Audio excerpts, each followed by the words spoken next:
Parker. Thank you, Mr. Speaker. My question is to the Minister of Finance.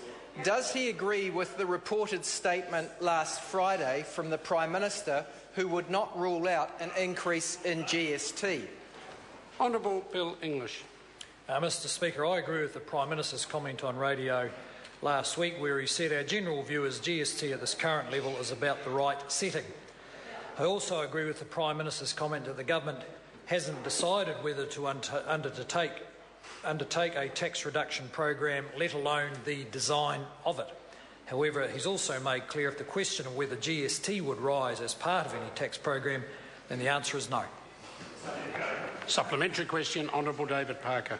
Why should New Zealanders believe him when he says that he won't increase GST, given that the Prime Minister promised in 2008 he wouldn't increase GST, but then did just that in 2010?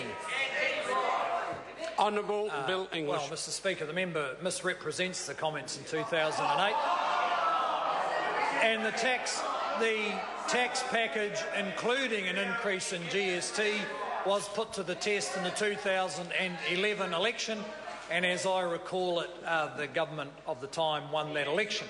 Mr. Speaker, there won't be any increases in GST. Supplementary. Supplementary question, Honourable David Parker. Did John Key check with him before the Prime Minister flew his kite about GST increases and tax cuts? And if so, why did he, the Minister of Finance, appear blindsided? Was it because the Prime Minister thought his budget so underwhelming he wanted to distract attention by flying his kite? Honourable Bill English. Mr. Speaker, in answer to the second question, the Prime Minister has been of the view that the budget has been an overwhelming success, and I too am expecting the donation of a bottle of wine to appear in my office to indicate a bit more gratitude. Supplementary. Supplementary question, Honourable David Parker. Is John Key the person he said bounces from cloud to cloud?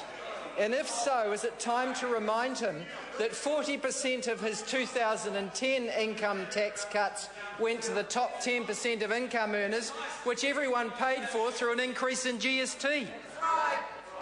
Honourable Bill English.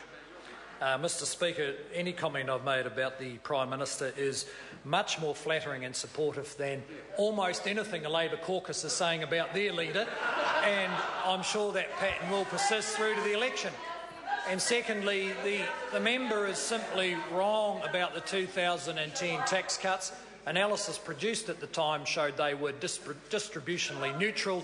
That it is, they had a similar impact on taxpayers of all income levels. Supplementary question, the Honourable David Parker. In terms of distributional effects, will he advise the Prime Minister that recent analysis by Westpac on the effect of Labor's 15% tax on capital gains for investment property shows it would make take significant pressure off house prices? Insofar as the Minister has responsibility, the Honourable Bill English. Mr. Speaker, as the member may be aware, there is already capital gains tax on anyone who trades property, and haven't seen Westpac's analysis that indicates that has had the impact of a 15% reduction in prices.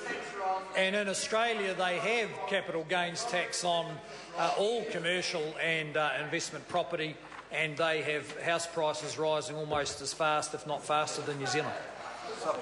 Supplementary question, Tim McIntyre. Thank you, Mr. Speaker.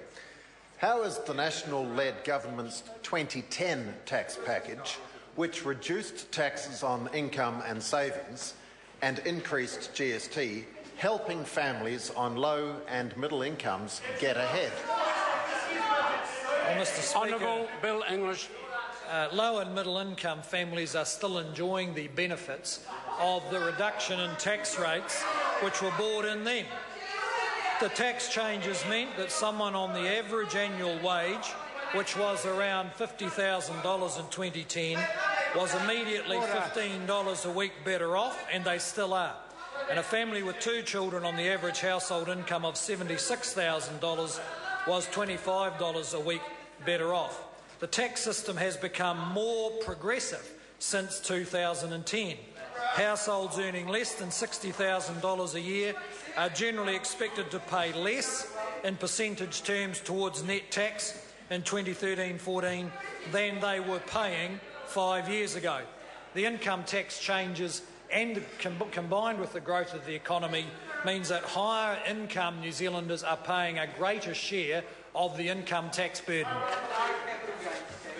Question number 5, Right Honourable Winston Peters. Mr. Speaker, this question is to the Prime